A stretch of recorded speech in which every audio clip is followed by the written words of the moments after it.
No. Conor Benn, I mean, that's a great point. You want to know the contenders that have fought in? Errol Spence took 4 rounds, Danny Garcia took 7, Virgil Ortiz took 7. I just got the impression this week that you wanted to do that and you wanted to make a statement. Put it into words. What sort of statement do you think you sent out tonight? A statement made. In all them names you just mentioned, no one banged him out in 1 round. Easy. Easy. Formella. Easy. Give me a proper test. Give me Amir Khan. I know he's too busy on reality shows and all that. But listen, if he wants it, he can get it. Eddie, you got the phone. And your phone ready? Is it?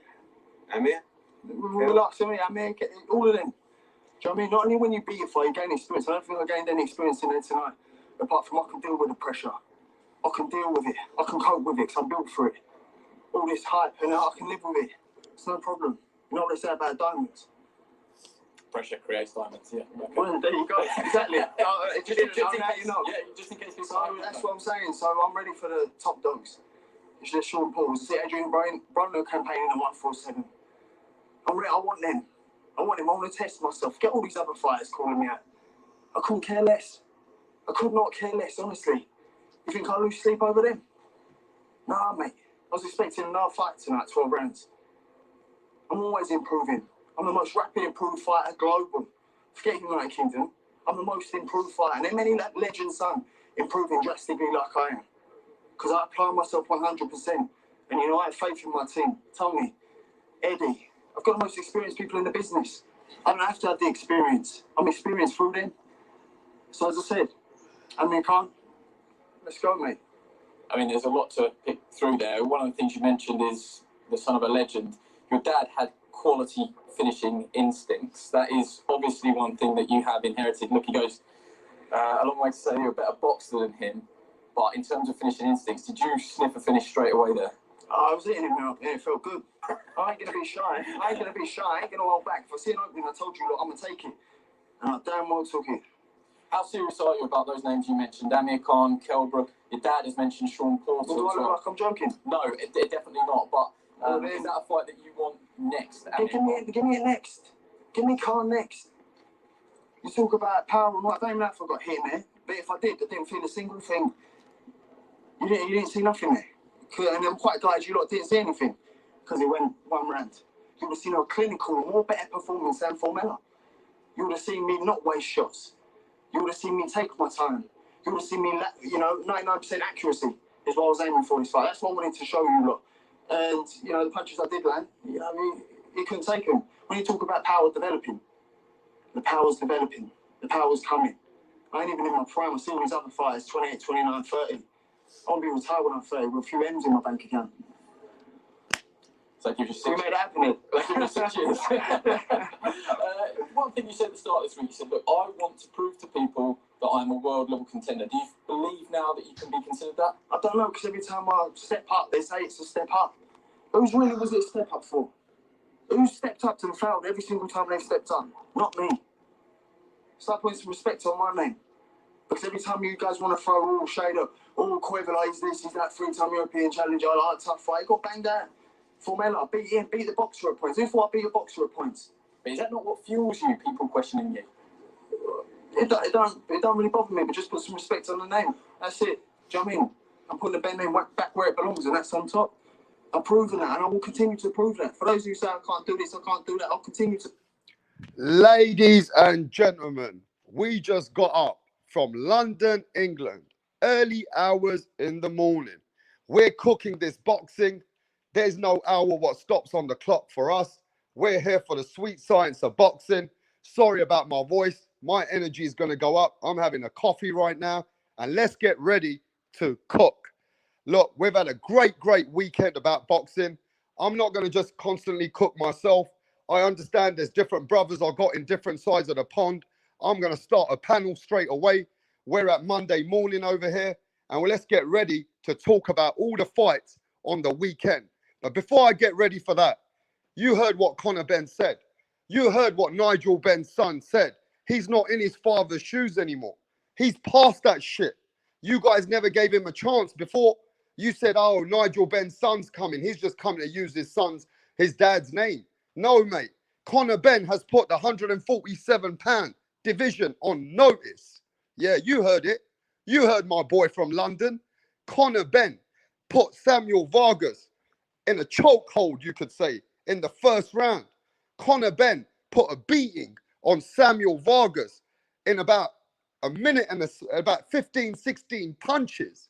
That's all it took for Conor Benn to come and show the world that this gatekeeper in Samuel Vargas went 7 rounds with Virgil Ortiz just a couple of fights ago. Samuel Vargas, let's not forget, knocked down Amir Khan and nearly knocked him out. Samuel Vargas went 7 rounds with Danny Garcia. The same Samuel Vargas, Conor Benn stopped him in the first round. Conor Benn says to everybody, put some fucking respect on my name. And that's all I need to hear. I want to hear people put some respect on Conor Benn's name. Conor Benn is walked out of his dad's shoes and he's walking in his own shoes now. I just want to get to the chat in a minute. To everybody around the world, thanks for coming to Rap Star Boxing Knowledge. This is my temple. This is my temple of boxing. This is my church. Everybody, to all of you, let's get ready to cook on a Sunday, on a Monday. Let me introduce a very good friend of mine from the other side of the panel, from the other side of the pond. He's on the panel already. He said, let's get cooking. So we're going to start cooking right now. Let me get him on. Major Key Boxing in the building. Salute, brother. What's going on? I need that energy, bruv. My boy, Conor Benn, came out yesterday and put the division on notice. Conor Benn has showed people that he's not just here because of his dad's legacy. He wants to build his own name. And before I get to Virgil Ortiz, Jarrett Boot Ennis, the 3 of these guys are bringing the welterweight division back. That same fucking welterweight division, what Errol Spence and Terence Crawford has been blocking. Errol Spence, Terence Crawford has put a bad dark grey cloud on top of the 147. But these 3 young lions are coming to take over. What do you think about that, Major Key? And before we get to you, I just want to say this. We got lots of people in the chat already. Let's give a salute to MMA champ, Chain with Ice, Demeter, Jed Cole, my brother from Aussie, down under. What's going on, Jed? We got Shelton Moore in the building. We've got Mackie. Yeah, we got Mackie in the building. We've got Tycho TV, Slugger Sam in the building. Wait, we got Evil Green. We got B. Hey, everybody's coming in the building. We got L Dog. L Dog is in the building. We got I Buy Houses. Yeah, man, you need to buy me a house. I'm ready to buy a house from you, bro. Yo, we got MXBC, ringside MXBC representing. Look, Conor Benn, the guy they said hasn't got much of a chance, Major Key. Conor Benn, the guy they said, he's just Nigel Benn's son. Now he's come and put everybody on notice. What do you think about my boy from London in Conor Benn? Yo, that's facts, man. Like, he convinced me with the way that that he did that yesterday. He convinced me. I mean, you know, everybody woke up today wanting to talk about Boots Ennis, but I was on different panels today, reminding them that don't forget about Conor Benn. You're just talking about Jaron Ennis, you know what I'm saying? And you're talking about Virgil Ortiz. Great that you're talking about that, because you should be talking about that. But do not forget about Conor Benn. You know what I'm saying? I'm convinced now. I'm convinced that Conor Benn actually is a threat. I believe that he's a threat in that division. You know what I mean? And it is what it is. You know, I can't. I'm going to the patio, yeah? So you keep cooking while I go to the patio. Yeah. No, all I'm trying to say is that, look, man, Sammy Vargas has been a tough test for a lot of welterweights, man. And the fact that he did what he did, snapping his head back like that, it was something to if you watched it, you see, oh shit, like I've never seen this happen to him like that, to that extent, that quickly. Because usually people will take time to figure him out or whatever. You know, he's a tough dude to get in the ring with. You know what I'm saying? Sammy Vargas is a gatekeeper. You know, that's what he is. He's a journeyman. You know what I'm saying? But Conor Benn made it look real easy, man. You know what I'm saying? He made it look real easy, you know.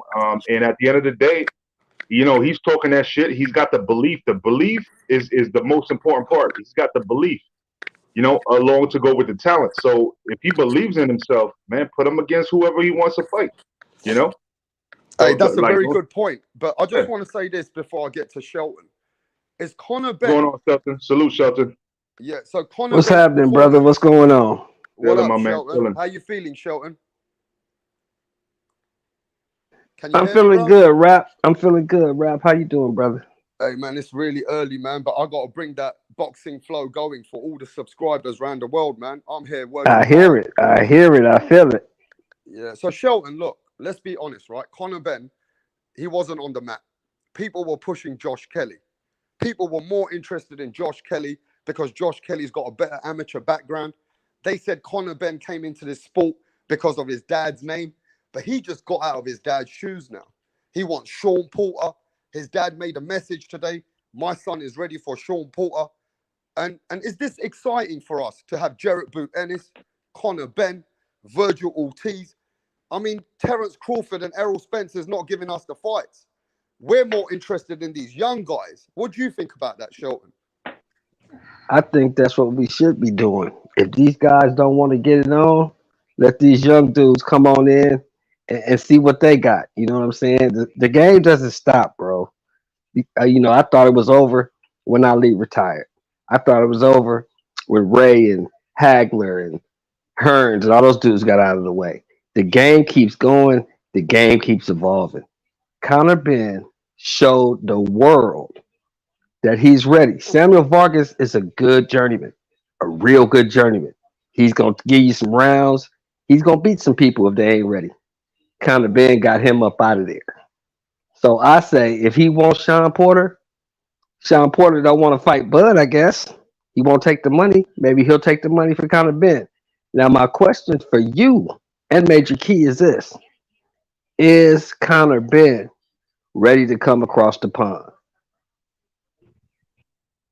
See, I don't know the restrictions, so the rap star is better equipped to answer that. As far as like heart, if you're just asking about that, is he ready to come across over here? I think that the fact that he hits so hard and he comes at people the way that he does, I think that he shouldn't be so worried about a robbery in that sense, right? Because he'll probably knock somebody down a couple of times or knock them out. But if that's the question that you're asking, but if you're asking the question as far as like, is he ready because of COVID and stuff like that, I really don't know the restrictions or nothing like that. No, I'm taking COVID out of the equation. Okay, so If, then yeah. if the fight is big enough, the fight is big enough, is he ready to come across? I think he is. I think he is. I think he's. I think he wants that smoke, bro. I think he really does. You know what I mean? See, the thing is, right, Shelton, let me tell you, you've been a very experienced man. You see in his eyes, you see in Jarrett Boot Ennis' eyes, and you see in Virgil Ortiz's eyes. These three young lions are hungry right now. You can see it. These guys have got a different kind of hunger to Errol Spence and Terence Crawford. Errol Spence is already one of those guys who's made it. Errol Spence is a Texas superstar. Terence Crawford's got a bigger ego than fucking Donald Trump, right? So these guys, Errol Spence and Terence Crawford, they already kind of think too much of themselves. But Jarrett Boot Ennis, Virgil Ortiz, and Conor Benn, they got a different kind of hunger. What do you think about that, Sean? I believe they hungry.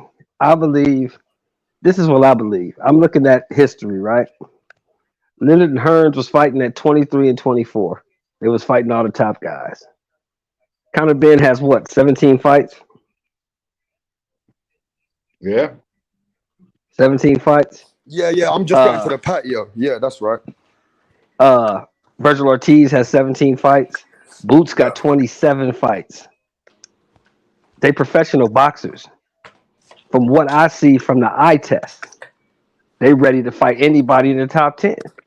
So let's put them in there. Let's see what they got. I agree. What I don't want to happen, though, Shelton, and tell me if I'm wrong, what I don't want to happen is that everybody starts pushing for them to fight each other without Crawford and Spence fighting, or at least, you know what I'm saying, like them trying to become undisputed, because that's unfair. Like, let these guys grow unless you're gonna fight one of them, right? But don't try to make them fight each other. Like, if Bud wants to give Virgil or Boots or Conor Benn a chance, okay, great. If Spence wants to do the same, great. But don't tell them to fight each other if y'all not gonna fight each other.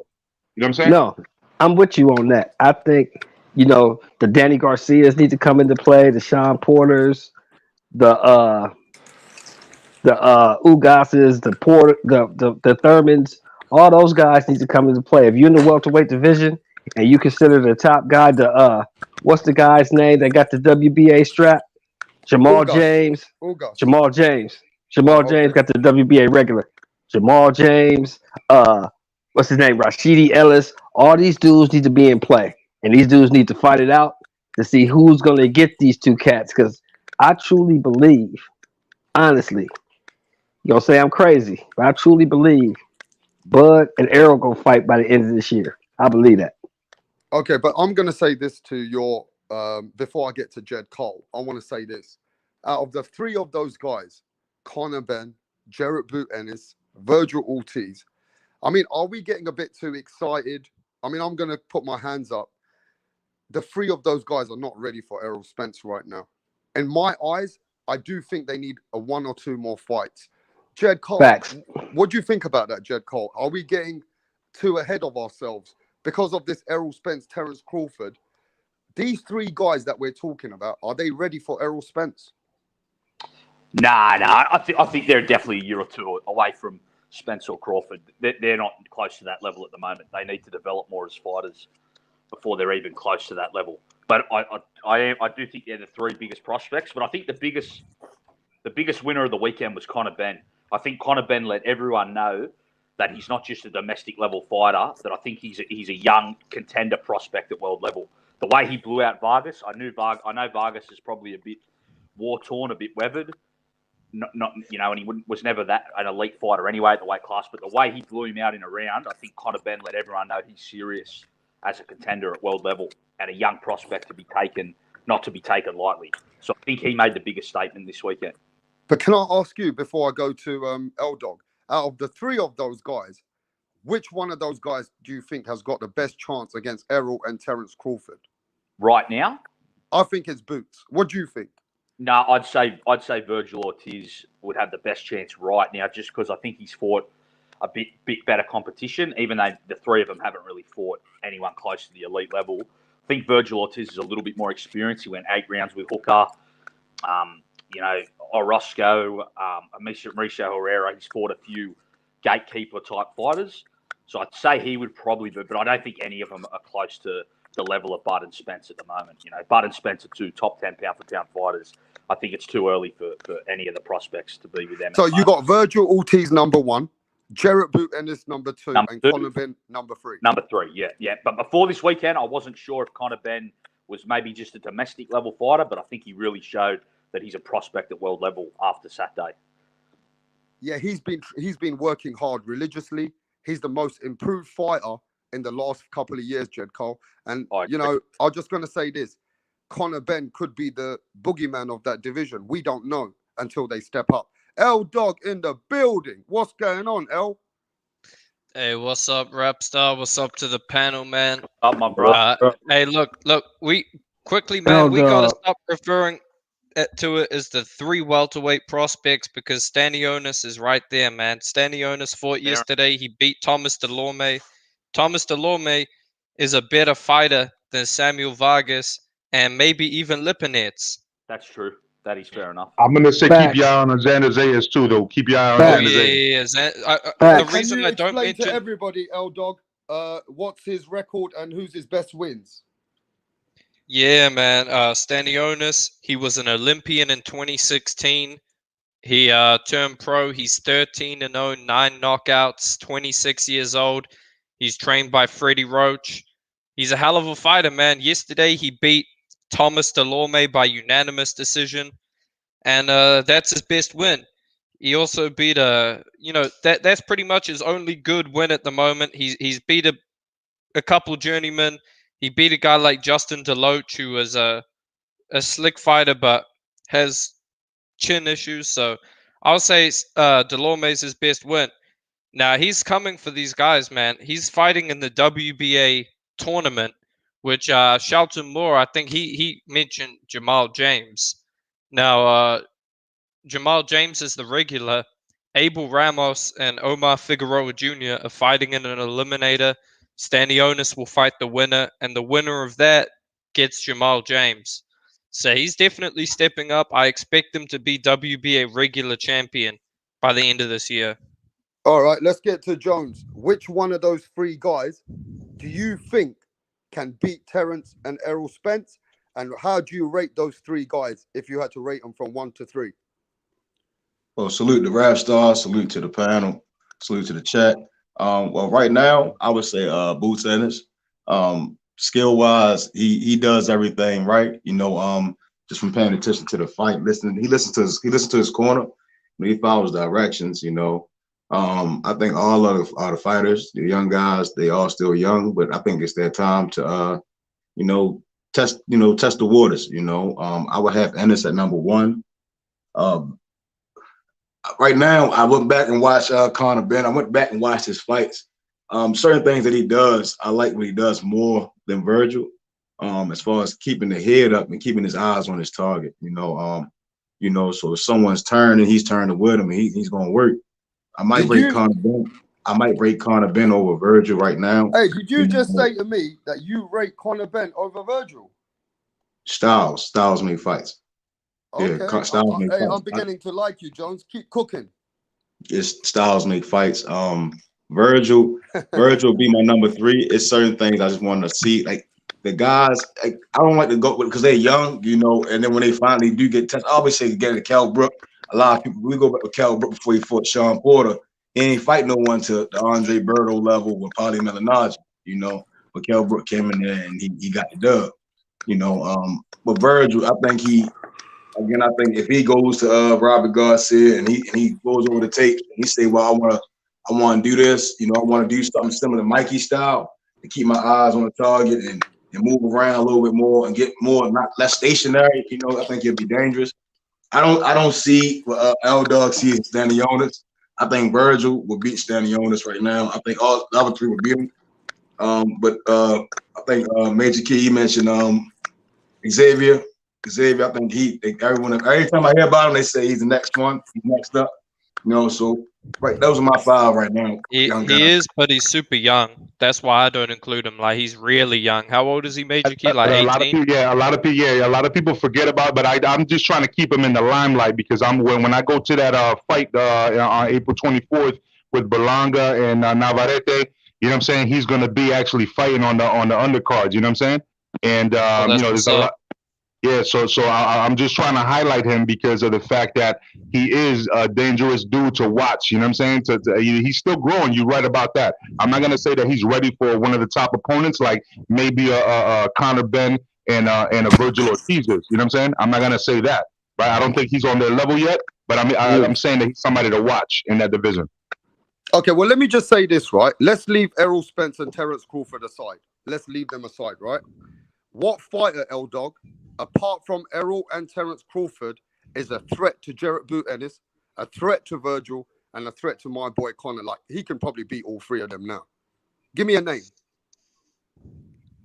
Look, I think it's best if I just order them because I think they're threats to each other, man. I think Conor Benn is the weakest link of the 4, right. And I think Virgil is the strongest. Now, I think Virgil has a good chance at upsetting Terrence Crawford. Errol Spence is probably still too much for him, but out of the contenders, I think Sean Porter would be the biggest threat to Boots and Virgil and them.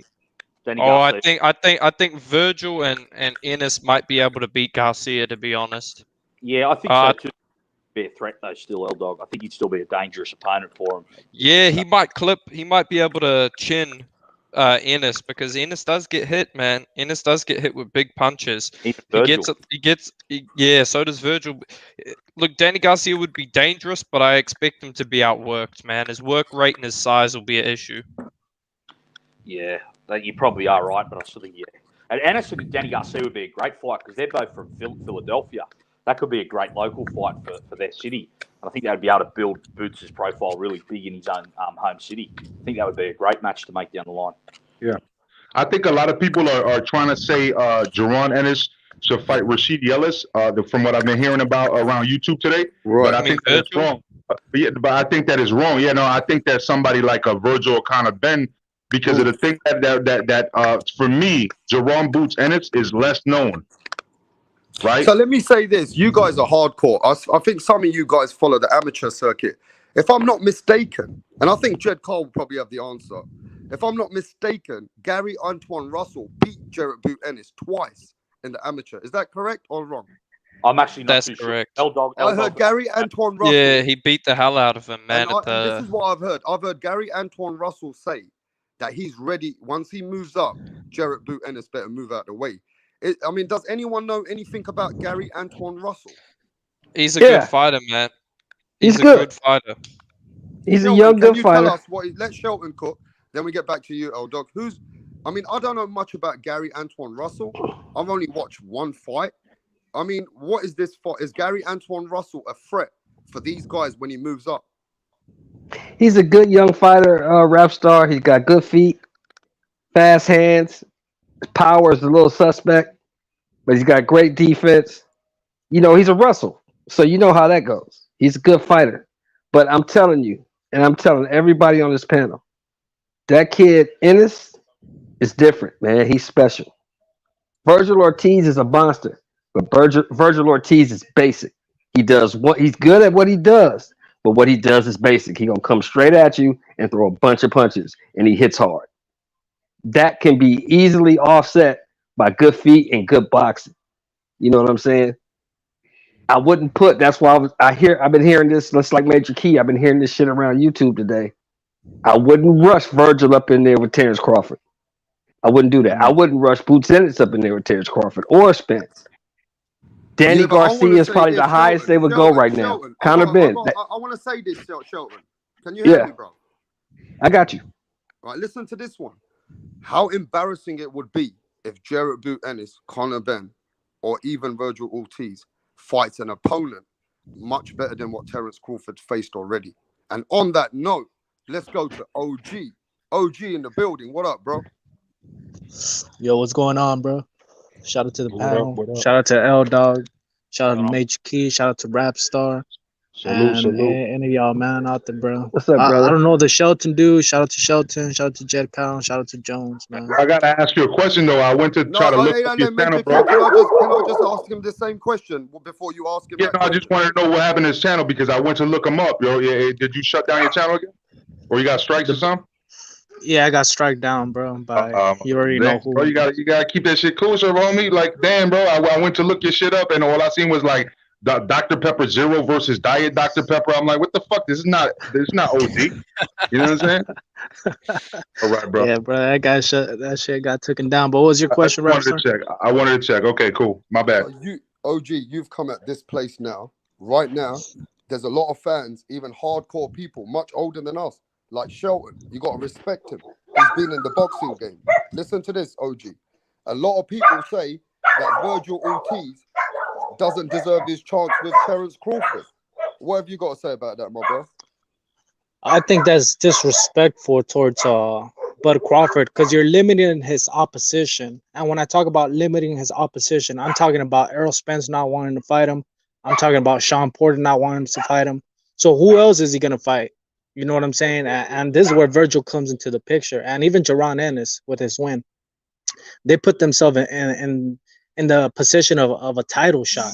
And I think they deserve a title shot. And why not? Why shouldn't Bud give them a title shot, bro? Like, who else is he going to fight? Is he going to fight another mean machine that nobody knows? Or is he going to fight one of these young guns coming up, bro?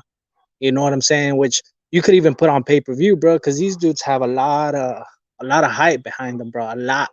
Both Boots, CONOR BENN, you could add CONOR BENN to the mix because he has the UK fans. and Virgil Ortiz. That's what I think about that. L Dog, what do you think about that? People say, look, man, you guys are going to get Virgil Ortiz destroyed, and he shouldn't be calling out Terence Crawford. This is the sport of boxing, bro. Like, Yeah. if he gets destroyed, he gets destroyed. Like, come on. Like, people have taken Hey. L's many times, but go ahead, L Dog. My bad. Virgil is special, bro. I'm telling you. Yes, he's basic, okay, but he does do a lot of good things that are gonna offset a lot of fighters, man. His jab is very off rhythm.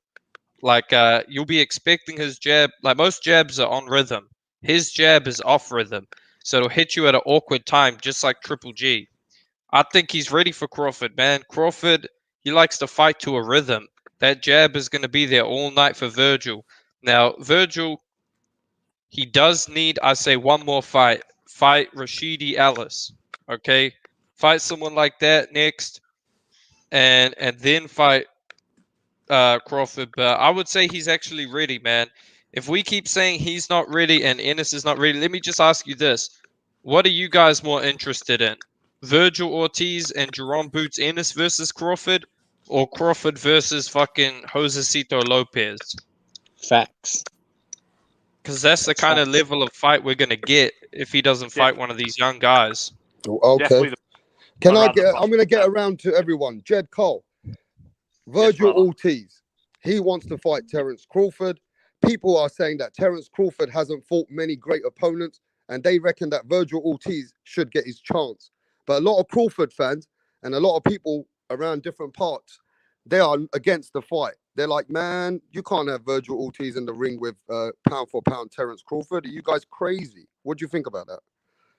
Yeah, well, I'd like to see maybe Ortiz have another year or two, but it'd be better than Josecito Lopez, like L-Dog said. I mean, it'd be better than anyone Crawford's. Like, Ortiz would beat all Crawford's opponents that Crawford's fought till this date. Like, Virgil Ortiz would fuck up Jeff Horn, I think. He would beat Cal Velasquez. So Virgil Ortiz would be the best welterweight that Crawford's fought. And I love Virgil's answer when they said, "Are you ready for the fight?" He said, "I don't care if I'm ready. I just want to fight him." That shows what the gangster mentality that the young fighter has. So on that mentality alone, I'd definitely be interested in the fight if they were to make it, you know? Yeah, let's get to Major Key before I get to the hardest worker in YouTube. Major Key. Virgil Ortiz says, "I want all the smoke." Virgil Ortiz, let me speak. Virgil Ortiz says to him, bro, "I don't care if I'm not ready. I want to fucking fight you." Now, all the boxing fans are hating on Virgil Ortiz, some of them. How do you feel about it? Look, I'm gonna say what I said earlier, and again after I said that, L Dog brought you know what I'm saying, the facts to the table, which was Herrera, you know what I'm saying, fucking Morasco, like all these dudes that he fought so far, bro. Like those were journeymen, those were gatekeepers, you know what I'm saying, and he already has been pretty much throwing seasoning on the style already, right? And what was funny, to put the cherry on top, was when he was on Max on Boxing last week, right? He did not flinch at the question. He actually smirked at it. When they said, "Oh, you ready?" He's like, "Hey, listen, man, I know how to change my style, like depending on my competition. It's no problem." You know what I'm saying? He already knows that people question his defense and stuff. He said, "Look, man, with somebody like that, I'm going to bring my A game. I'm not going to just go in there looking like all silly and sloppy trying to look for a knockout with somebody like Terence Crawford. I'm not going to do that." You know what I'm saying? But I already know what I'm going to bring to the table, and I believe I can win. And he didn't flinch at all when he was asked that question. Max put him under the microscope at that moment. He did put him under the microscope, you know, and I disagree with Max on a lot of bullshit that he says, but during that interview, he did put him under the microscope. And Virgil just smiled at it, bro. He just smiled, and he's like, "Nah, I'm ready. I'm ready." So, bro, like, I got to go back to the belief thing. When somebody has belief, bro, like it's gonna be cars colliding, you know, in the ring. It's gonna be fucking cars colliding. You know what I'm saying? I think that at this point with the belief, bro, all of these young warriors are gonna do damage to the dudes that are sitting back, slacking, being divas right now, that don't want to fucking take bags because I'm the A side. Oh, I'm this. Bro. Nobody gives a fuck, bro. We want to see you fight, bro. If you're not fighting, bro, shut the fuck up, bro. You know what I'm saying? Great That's points. facts. And let me get one of the hardest workers, 24 hours on the clock, Mr. Moonshine Punch Drunk Boxing in the building. What up, Punch? What up? What up? What up? What up? What's good? Hey, what's What's good, up, bro? Punch? Hey, Punch, look, we got great men on the panel. You know, Shelton is a guy who's been in boxing for years. I speak to a lot of people who are much older than me. Even these guys, they say, right, Punch, Virgil Ortiz shouldn't be stepping in the ring with Terence Crawford. What do you think about that? I disagree. I think that they're ready already. It's like I said the other day. I mean, your greatness, all the great fighters has to step in the ring, being the underdog at a young age. Cassius Clay stepped in the ring with Sonny Liston. Mike Tyson stepped to the plate at a young age. Oscar De La Hoya stepped to the plate with Julio Cesar Chavez. Who did they beat to share the ring with, at that time, already certified Hall of Famers?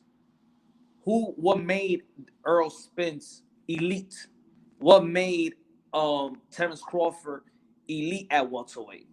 What 1 year, 2 years? Who did they need to fight to validate their precision? Josecito Lopez gonna validate the precision because Josecito Lopez had one great round versus Thurman. Now he's gonna open. He's gonna be another gatekeeper for Virgil Ortiz needs to fight to get over, to get the. They ready already. I mean, I think that with boxing, I think we see their skills and talent. It's no other fighter that's gonna prepare them for them. They just got to get in the ring with the elites already. That's it. Who's going? What test do you want them to pass? Okay. Hey, great point. Jones, we're going to get to you, Jones, and then I want Shelton to make answer to what people have said about what you said, Shelton. Jones, what do you think about the Virgil Ortiz and Terence Crawford situation? I think if he wants to get in there, just throw him in there. You know, I think he can either learn a lesson or he can be broken. You know, I'm leaning towards the side that he'll be broken. From my analysis of him, but I don't agree that would be Crawford's best name. Just by saying trying to say that Herrera or like none of the guys Virgil has fought prepares him for that type of fight. You know, that part is a fact. But if he's in that position, you know, if he's ranked number 1 or 2 and he's right there, then yeah, you know, get his ass on the way. That's how I look at it, you know. But you know, it could even be a learning experience or it could be the demise of them. That's all I can say. Hey, let me say this, because you say no one has prepared him for Crawford or those guys, right? No one prepared Teofimo for Lomachenko, bro. He only fought one southpaw before fighting Lomachenko. You know, Richard Comey, Nakatani, these guys fight nothing like Loma. But Teofimo still managed to beat him, man. I think Teofimo sent a sign to the boxing community that maybe we just need to trust these young guys because they do have extensive amateur careers where they've seen all kinds of styles. Facts. Right. I just wouldn't, you know, Loma's not Terence Crawford. Loma is not a Terence Crawford. Loma cannot box. He's not. Terence Crawford. He's not. Loma. He's not. Loma cannot box to the level Terence Crawford box. If Loma fought a person if you took a person and you gave them the skill set of Terence Crawford and you gave them and dropped them at 135, they would knock Loma out. Hey, listen, bro. I've seen Terence get dropped by a meme machine, bro. Lomachenko would fuck up meme machine. I saw Loma get dropped by Jorge Linares. I saw Loma Guess what the difference between meme machine and Linares is? Linares, 4-time world champion, 3-division world champion. Mean machine never has been, never will be. Virgil Ortiz has never won anything. You see what I'm saying? You see how your logic to put down someone, but I'm just going based off the facts, a style, a skill set. Nah, I'm just saying, bro. We got to trust these guys, bro, because Crawford is overrated, bro. Virgil Ortiz and CONOR BENN, if they were to fight their styles matching up, because you could beat this one guy, look this way, you know, because Crawford, that's who Crawford was at. When he fought Ricky Burns, he won 12. But then when he fought Jeff Horn, who's at a middleweight now, he knocked him out. You get what I'm saying? Jeff Horn ain't a middleweight now. Jeff Horn is a 154-pounder. And if we want to talk about Jeff Horn, anything over 147 is a middleweight. That's old school law. That's the law. That's all it's going to be. It's a middleweight. The fuck? Well, we don't live in old school laws, bro. Exactly, it's junior middleweight now, and Horn hasn't done nothing at junior middleweight. Horn got That's destroyed by not a Zarafri. debate. Y'all changing the topic from the size. I'm saying size. Again, I said skill set. We talking skills. Virgil It's not Ortiz about would beat. you can. With y'all trying, like, y'all really think Loma is a better boxer than Terrence Crawford? Bro, That's Yes. all I want. If y'all think that, then yeah, never mind. I'm not going to debate with you. I think There's he no is, point. man, and I think he's fought better opponents. You put your money on a guy that fight like you must think Stanionis can box. Bro, he You know, clearly can box. Stanionis cannot. Stanionis is going to drown real soon. I'm waiting. When he fights, if he fights Ennis, like they want him to fight, I'm gonna let you see it for yourself. Bro, you don't I'm think gonna- Loma can box? Loma is okay, but All right, Loma, let me get in between this Bro, one now. slap I want yourself, to say man. this. Come on, L-Dog, bro. Mr. Come on, Jones, bro. I want to Hey, say hey, this. listen, bro. No, hold on, Rapstar, because I'm sick of this, bro. Just because he lost to Teofimo Lopez, people think he's bad, bro. Teofimo Lopez is a special fucking talent, okay? People need to get that through their heads, man. Teofimo is Cool. pound for pound. Teofimo is staying pound for pound. no, he's not. Cool. No, he's not. Cool. No, he's not. Wait, Let's get Teofimo's on. not pound for pound, bro. Styles many fights. That's all I'm going to say. All right, well, let me See? just say this then. Let me get involved in this. Let me just say this. The guys who did it before in the past, there's a blueprint. Salvador Sanchez, if I'm last time mistaken, I think I spoke to you about this, OG, once. Did he not get his title at 18? 17. All right. 17. So let That me was just say, let me Wilfredo speak, bro. Let me speak. Wilfredo Benitez, Sugar was Ray 7'8". Leonard, Actually, it was Mike 7'8". Tyson, Teofimo Lopez. These are the people who showed you that you can go against the pound for pound guys. And if it's your day, you're taking over the crown. So I don't see. Let me just say this, bro. Let me just say this. There's been many, many names in the past, bro, who've come here before, younger than Virgil, who've done it to better fighters than Terence Crawford. And I mean, Terence Crawford's not the god of the division. At the end of the day, there's been fighters in the past who've been better than him, and they lost to a young lion. They lost to a young boy. What do you think about that, Shelton? Shelton, like you saw Canelo Alvarez, when he went with Mayweather, he learned from it. It never destroyed him. It made him a better fighter, bro. What you got to say about that? Well, you can't use Canelo as a barometer because Canelo is special, and we know that Canelo's a special talent. But what is Virgil ranked by the WBO right now? Lopez. People are saying to you, why are you downgrading Lomachenko? Because Teofimo Lopez is the next. I'm not downgrading Lomachenko. Lomachenko's an excellent fighter. Just, in my opinion, he's not on Terrence Crawford's level. That's my opinion. I don't care what anybody else thinks. That's my opinion. He's not on Terrence Crawford's level, but he's an excellent fighter. Now, what is Virgil ranked by the WBO? Number 2. Throw him in there. Let him fight.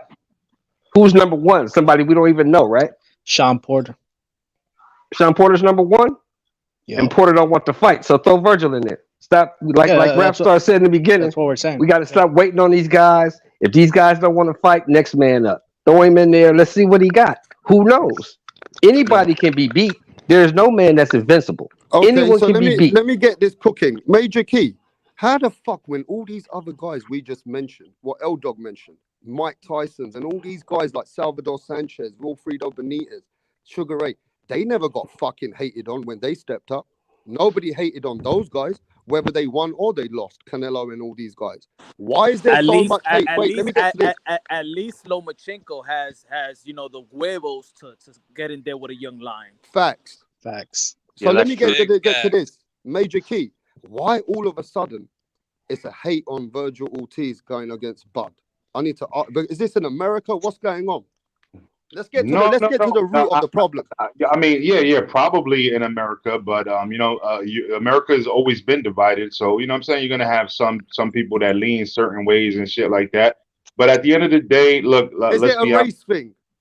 No, I mean, man, I'm not gonna say that at this point because you know what I'm saying, we still haven't gotten to that level yet. If we start seeing content creators bring that shit out, then you already know what it is. But at this point, I'm not gonna jump to conclusions yet, because if it does happen like that, I've been holding back. I haven't really emptied a clip on somebody yet. You know what I'm saying? But if it gets to that point where you start hating a fresh guy like Virgil Ortiz just for fucking coming up in the ranks, I'm gonna have to unload clips, bro. I'm gonna have to do my videos about certain people, and I don't really want to do that. That's not the type of content I'm trying to drop. You know what I'm saying? But I'm gonna have to expose motherfuckers just because I'm getting sick and tired of it as well. Like, you know, because like I said at the beginning, I said we all need to watch Boots Ennis, CONOR Benn. You know what I'm saying? Virgil Ortiz, and I even mentioned other names. You know, L Dog mentions Stanionis. I mentioned Xander Zayas. You know what I'm saying? It's all good. Like, these are young people coming up, really trying to make their names known and shit like that. But yes, Virgil Ortiz has gone through the gatekeepers so far. Even if you don't believe that who are these people? Well, don't forget Mauricio Herrera. You can't denounce him because he gave a couple people tough fights, and I think that he beat Danny Garcia in Puerto Rico. You know what I'm saying? That's facts. You know what I'm saying? Don't forget that Samuel Vargas had never been stopped prior to that fight with him. You know what I'm saying? Even though he got dropped quicker with CONOR Benn yesterday, but he had never been like stopped. You know what I'm saying?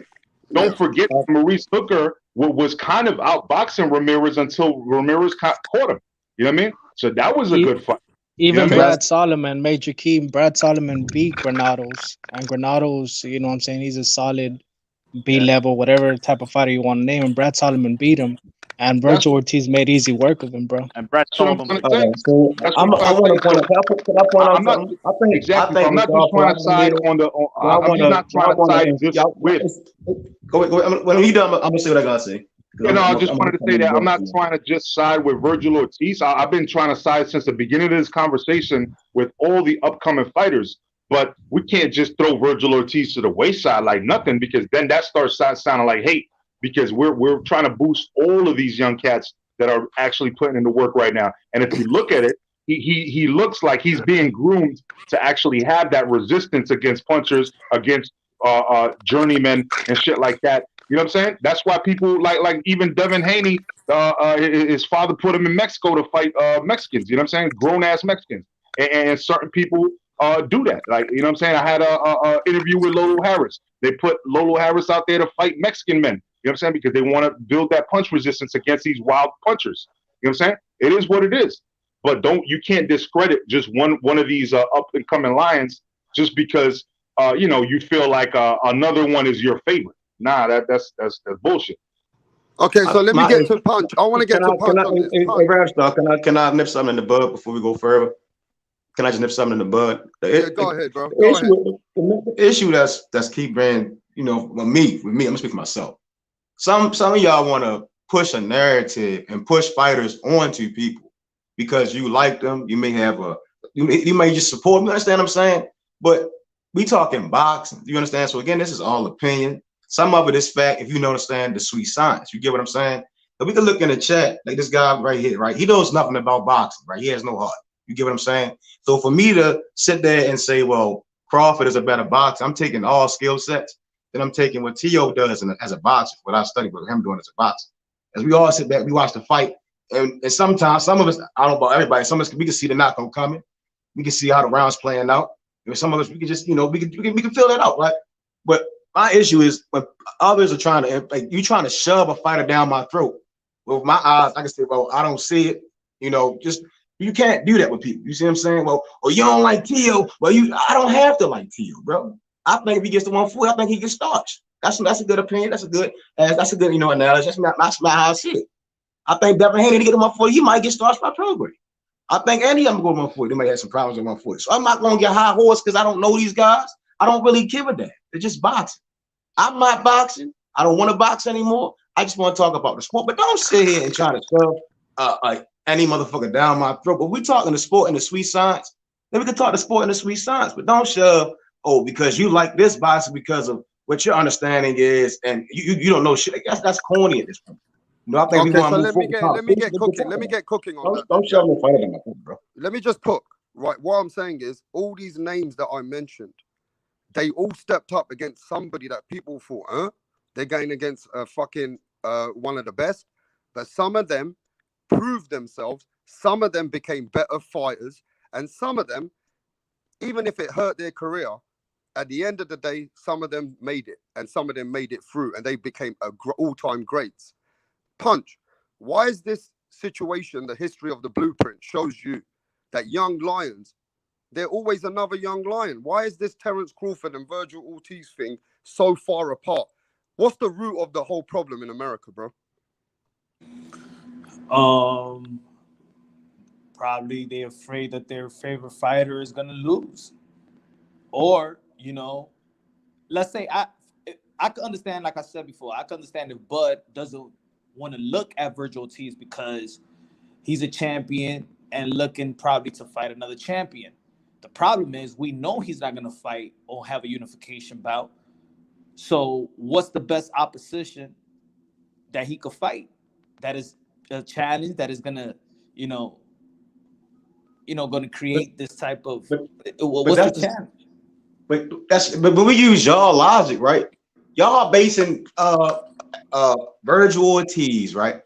Stanley Jonas, Ennis, Carter. Like we right now, this goes back to the beginning statement Rapstar said, are we overhyped? How the fuck can I sit up here and say, right, skill set wise, right? Some of the fighters that we sitting up here, let's say Thomas DeLorme, right? Let me Thomas DeLorme. Last time I heard of Thomas DeLorme was when Crawford knocked him on, I believe that's 135. You get what I'm saying? So then let's go to Vargas. Last time I heard of Vargas, he was getting starched. You get what I'm saying? So then let's go to Lipinus. Lipinus, he's done well for himself. And then let's go to Maurice. Last time we heard about Hooker, right? I'm making a statement, right? Lipinus, he's done well for himself, but let's discredit everyone else, right? When we talk about Hooker, he got Lipinus, right? I bet you think he would beat Lopez. Now we got to take consideration every fighter's style, right? What that fighter, what he's coming in there to do, and all that, right? All that stuff play a factor, right? And all that stuff, I'm saying all that stuff play a factor. So I have no issue with Virgil going in there, make it happen. I don't care. I just really want to see Undisputed at 147. That's all I want to see. I'm tired of all the he got to fight this guy or he got to fight that guy. I really just want to see Undisputed. That's it. Don't keep saying, well, if anything, the contenders, I wouldn't mind if Virgil for Ennis. I wouldn't mind if Conor for Ellis. Make that happen. When I'm touring with them young guys, that needs them out the bud raw. Okay, so let me get to this. Let me get to this question then. Let me get to this question, and let me go to OG on this. OG, how would it feel if one of those young guys fought a better opponent than anyone Terence Crawford's faced in their next couple of fights? Then what would it look like, OG? It makes Crawford look bad, bro. It makes Crawford look bad. And that's the reason we're telling Crawford, as fans, we're telling Crawford, okay, if the top guys don't want to face you, the champions or the Sean Porters, the Keith Thurmans don't want to face you, bro, instead of fighting a Josecito, fight one of these young guys coming up. You know what I'm saying? That's what we're saying. I'm not saying, oh, Terence Crawford needs to fight Virgil before Errol Spence. That's not what we're saying. What we're saying is, if these dudes don't want to fight you, fight Virgil, fight Boots. You have opposition there at 147, bro. There's no reason why Bud Crawford should fight a Josecito Lopez or a fucking Jose Benavidez rematch, that type of shit, bro. You know what I'm saying? All we want is for them to step up their competition, man. And these young guys ain't playing, bro. They're hungry. You know what I'm saying? They're not divas like the ones we got right now, bro. And that's all we're saying, bro. That's the narrative. No one is. I have not heard anyone. See, that's my issue. Like, y'all making up narratives. We have no fighters. How the fuck am I making up narratives? How the fuck am I making up narrative, bro? This is my fucking opinion, bro. This is my fucking opinion, bro. How the fuck am I making narratives, bro? Your people are making narratives, bro. Bro, you probably still believe that we're gonna get Spence and Crawford, man. Move on, DJ. DJ. I want to Undisputed at 147, but to sit up here and say, well, why Virgil fighting Maurice Hooker when he could have just tried to push McCraw? Yeah, exactly. What the fuck are you saying? When they could have just said, well, when they could have got in the ring and said, I want to fight. You see what I'm saying? That's that same logic, bro. It's like y'all cutting cards. They could have went in the ring and said what he want. It's a reason why he did. Take Crawford and fight. Hop in the ring and say you want to fight. They're on the Danny did, and Danny ain't want shit recently. He hopped in the ring and said I want to fight Earl, and he got to fight with Earl. Go get your ass in the ring and say you want to fight. What's the pressure? Bro, see me, I'm calling for the fight. I'm saying if you want to fight, don't sit up here and say, bro, it's just like get the smoke, bro. God damn. I want to fight. Go get the smoke. Okay, well then I got this fucking question, bro. I got this question for everybody. If you think like that, then how would it feel if the next, and this is to Jed Cole, How would you feel, Jed, if one of those young guys fought a way more better opponent than Terence Crawford's face? How would that look, bro?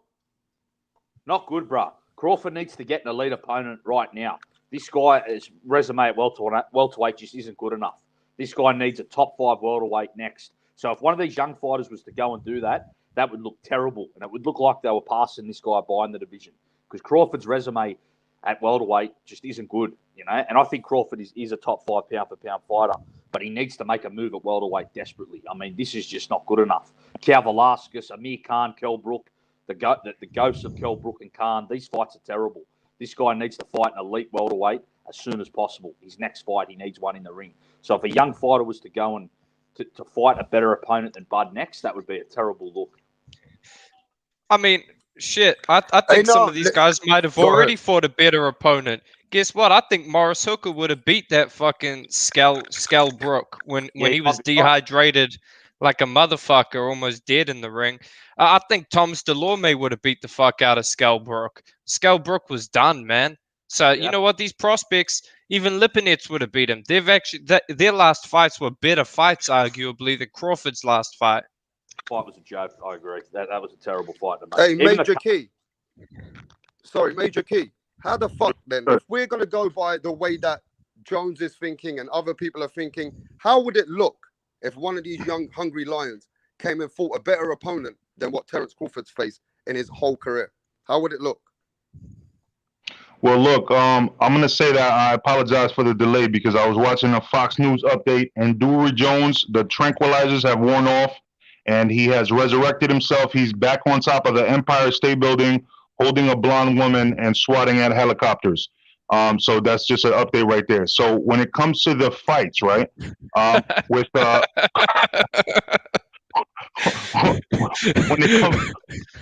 when it comes to the fights, right, I don't understand how you're going to hate. Everybody came up the way that they came up, bro.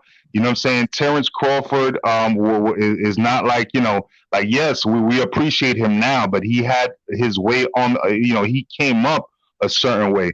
Every single fighter comes up, bro. Every single fighter has to go through the rankings, bro.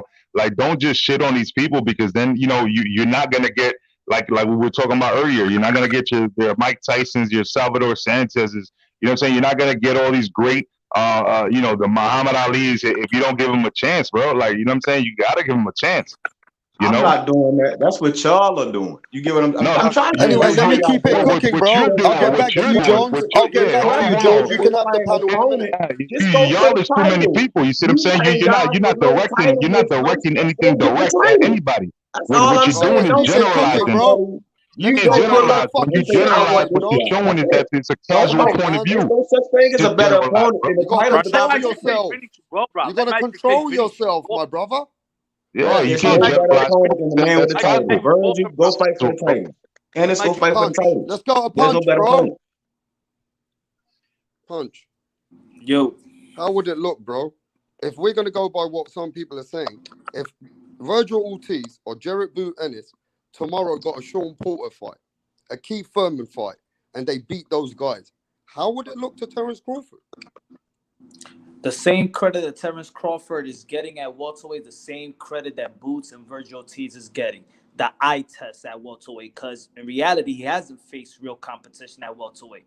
So the same thing that how we looking at Virgil, Boots, and Conor Benn is really the eye test. Is he ready for the elite? How we know that Bud Crawford is ready for Errol Spence? How we know is Bud Crawford ready for Manny Pacquiao? We could say the same thing for Bud Crawford that we say about Virgil Ortiz and Boots Ennis. Cook. Well, who has he beat? Is he ready? That's stupid, is he bro. ready for Sean Porter? Is he that's ready? Stupid logic. That's stupid logic because we know the facts. The facts we're gonna come back to you. We got the facts. If I had dates and stuff to pull out things, I'm just saying. Danny was on the table. Danny declined. People have to control themselves, bro. Hey, bro, you gotta let the man finish. You gotta get the my titles. tempo, Why bro. White saying to go get the titles? There's no such thing as a better fight for the He gotta respect the house rules. No, you lying, bro. Come on, just say go get the. You just want me to go get the Listen, you got title. Now all the I'm in there chance so to fight talk in everybody a else. minute. Do you want the Don't titles get or not, bro? emotional, bro. Don't get I'm not getting emotional. Hey, emotional. You listen, man. talking? Good Come fighters were on, always here relax. for Crawford to fight, man. Jose Ramirez, Regis Prograis, Josh Taylor. Those guys were at 140, but instead What's Crawford Taylor vacated saying? his Taylor belts. said, "I want Hold the on, bro. title Hold Hey, on, shot." bro. They Jones, you want to gotta fight everybody control else with no yourself, title. my Go, bro. You gotta, bro. You you gotta just gotta I'm telling control you, yourself. control yourself, bro. this dude's like, get the smoke, bro. Yeah, Don't bro. He shut the can't fuck up. control himself. No, it's because y'all don't know nothing about boxing, No, bro. Y'all okay, just Bro, No, that's you I don't fine. know know, nothing man. about Listen, boxing. listen, You was listen, right you listen, was now with listen, this. criticizing bro. I hear it Lomachenko. right now, bro. I'm just You was go tell criticizing your fighters Lomachenko. go up there and pull up on them guys. Go with the they need to grow up to be men. Be men. Get up in the ring. Okay, look. Hey, Jones, I'm gonna hey, come but back to guess you, what? The only but one who right hasn't now, gotten the I ring don't with want to other mute people is you as a Terence grown Crawford. man. All right, I don't want to mute you as a grown man, but the next time round, bro, it's gonna Man, be I a really mute. don't give a shit, bro. You can meet me, yo. I'm just saying, Hey, man, you gotta control yourself, brother. That's it. That's all I'm hey, asking for. Simple, bro. Let but the lava lads talk. That's all you got to do. Let them speak. That's all you got to do, Yeah, brother. that's all you gotta do as a grown man, bro. man, I forgot where I was, but yeah, I remember. Yeah, he could have stayed at 140 and fought the likes of a Regis Prograis, Jose Zepeda, Jose Ramirez, Josh Taylor, but instead he vacated his belts to go and fight Jeff Horn, the guy who got shot in the leg, Mean Machine, can't pronounce his name, and Amir Khan and Skal Brook. Like this dude, the good fights were there on his side of the street, but he didn't take any of them, man. Look, this is the difference. There's the difference on before the landscape of the welterweight and young guys coming up. So, for example, when Kell Brook, and Keith Thurman, and let's say guys and Sean Porter, they coming up in the welterweight division. Yet their elite fighter is guys that are certified Hall of Famer first ballot in Mayweather, Cotto, and Manny Pacquiao. It's not like that right now for somebody to be like, oh, is he ready? See, that's a real question. Was Keith Thurman, Kell Brook ready for Mayweather? Was they really ready for Manny Pacquiao? These guys can't hold a candle to them dudes at that time. So it's different to say, is Boots Ennis ready for Earl Spence? We don't even know if he's a certified Hall of Famer yet. So the level is the margin, the gap is way closer right now with these young fighters like Virgil Ortiz, Boots Ennis, and Earl Spence compared to Keith Thurman, Earl Spence, to Mayweather, Manny Pacquiao, Cotto, and stuff like that. That's why I think these guys are more ready than what the younger fighters, like in 2015 or 14, was ready for these guys like Pacquiao, Mayweather, and things of that nature. They haven't done enough yet. We're still questioning these guys at welterweight. Ain't nobody have really separated themselves at welterweight. None of the top guys. Ain't nobody a king. Before we knew who was kings. And not only kings in the division, but kings in boxing. In the welterweight division, there was kings in boxing. Hey, the last king we had was Keith Thurman. I don't know. Because some people say Kell Brook. You see what I'm saying? We're gonna have to It's a go to lot of Shelton. it's always people. Yeah. We're gonna go. I ain't heard from Shelton or Jed Cole, so let's go Shelton, bro. Shelton, look, I understand. Look, Shelton, coming from England, I understand. There's a lot of respect for some people for Terence Crawford. He's 33 years old. I get it. He's much older than Virgil Ortiz. Some people, they don't like it. They look at it as a bit of a disrespect.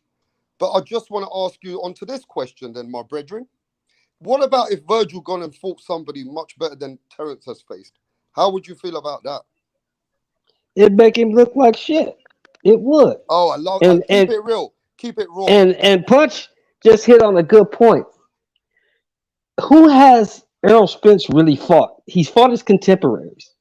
He hasn't done anything to make him just be head and shoulders above the rest. Terrence Crawford ain't fought really nobody at 47. So he's not really above the rest. Punch hit the nail on the head. Nobody in that division, Porter, Garcia, none of them dudes have really separated themselves. You know what I'm saying? Keith Thurman was unified, but all those fights were close. Nobody has separated themselves. So I'm starting to agree. Why not let the Ennises and the Virgil Ortiz step up and take the challenge, man? Inject some new blood into the division. Maybe that'll light a fire up under these motherfuckers' ass and they'll start fighting. Because, they haven't really, none of them have really fought anybody. Okay, well, now we can go to whoever I missed. OG, have you answered on that, OG? Yeah, I answered that, bro. All right, so Jones, just answer the question, bro. We can go to left, right. We can go everywhere on the backyard later. What's the question? On that particular question, if you say that we understand coming from outside in, but say Virgil Ortiz went and faced Keith Thurman and Sean Porter and beat them, what are people going to think about Crawford then? I wouldn't care because I don't think Keith Thurman could beat Terrence Crawford. You see what I'm saying? No, don't go away from the goalpost. I just want you to answer that question. I'm not moving the goal. It's not Crawford, bro. That's what I'm saying. Them fighting them guys, and you have to fight the guys with the titles. And in my opinion, the two top guys. That's all I care about right now. I want close to undisputed.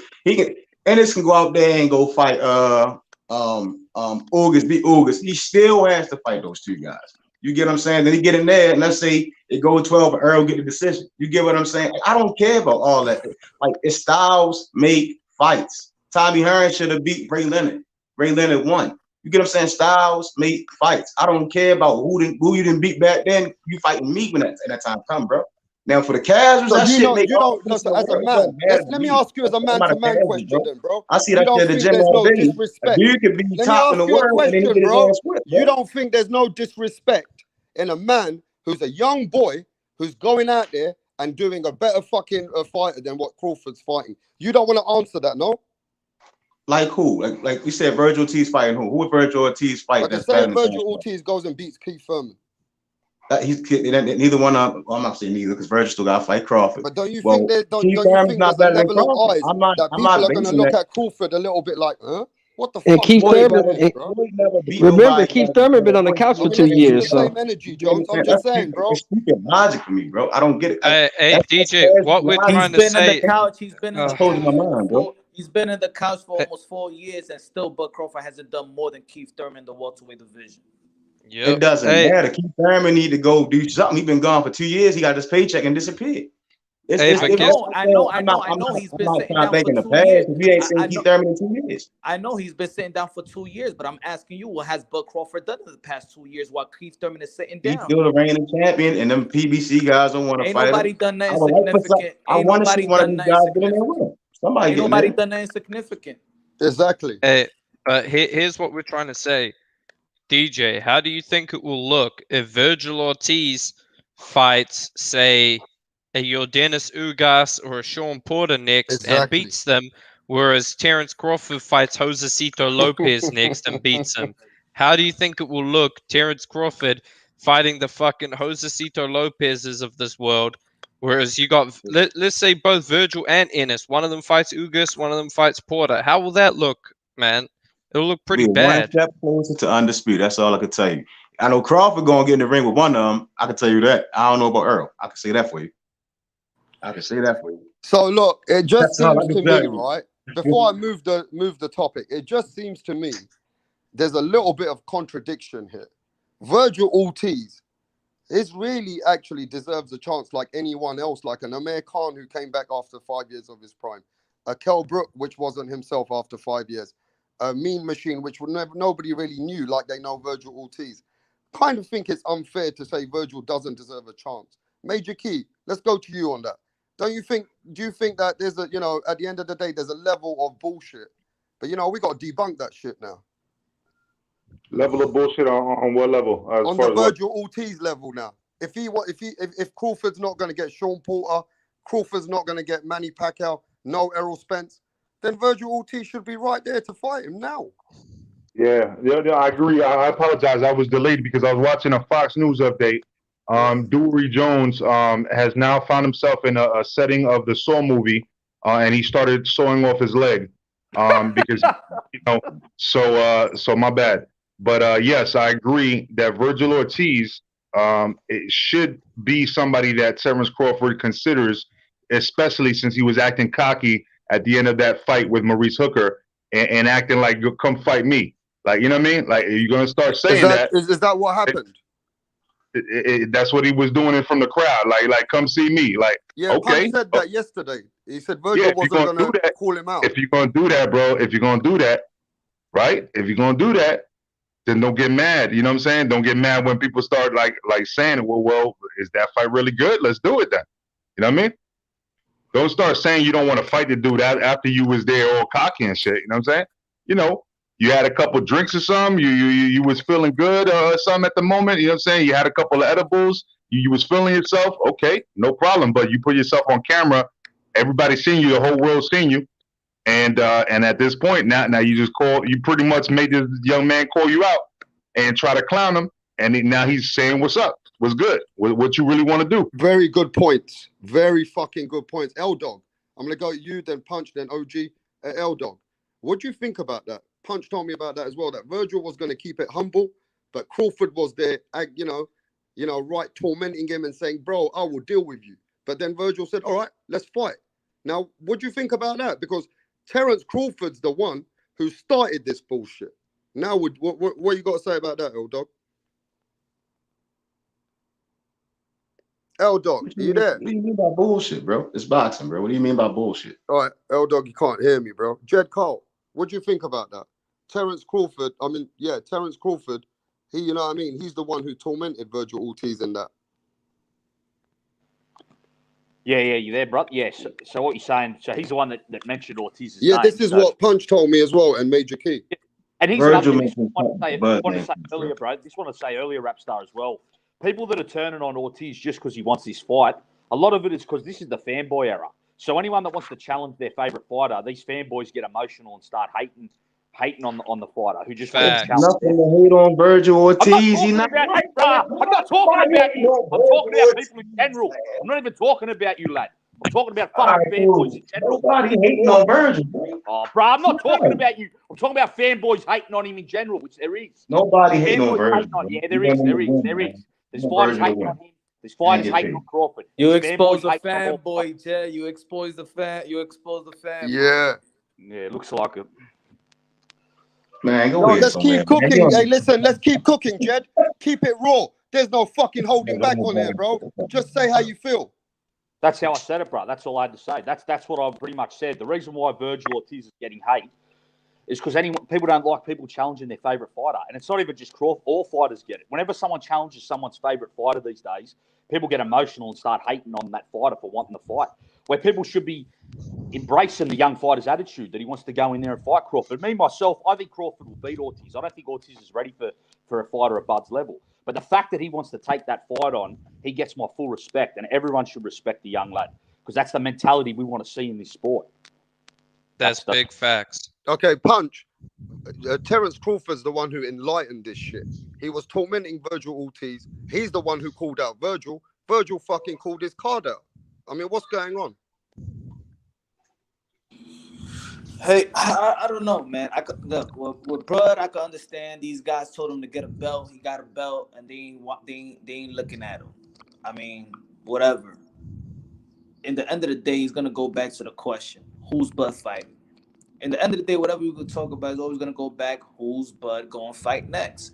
If he can't get these elite PBC fighters, who's the best opponents for him that's going to be respectable and when the fan is going to be like, okay, this is a good fight. And I think, my opinion, that Virgil Ortiz is the best challenge for him. Unless they say, okay, how about Mikey Garcia? And I'll respect that fight for Bud Crawford. But it's either that or Virgil Ortiz through the WBO, the WBO route. Now he could fight a Boots Ennis, but I think that but Punch, you're not keeping it real, bro. Because if that was Teofimo Lopez or that was Canelo Alvarez, and he did that to another fighter, they would be killing him every single fucking day, bro. I mean, you got to keep it real here. Bud being the mature fighter. Real about what? I mean, look, Bud. Listen, we got to compare. Bud being the pound for pound guy, he shouldn't been there tormenting Virgil Ortiz, bro, in that fight. He shouldn't be there trying to tell Virgil Ortiz at the end of the fight, I will finish you. I will deal with you.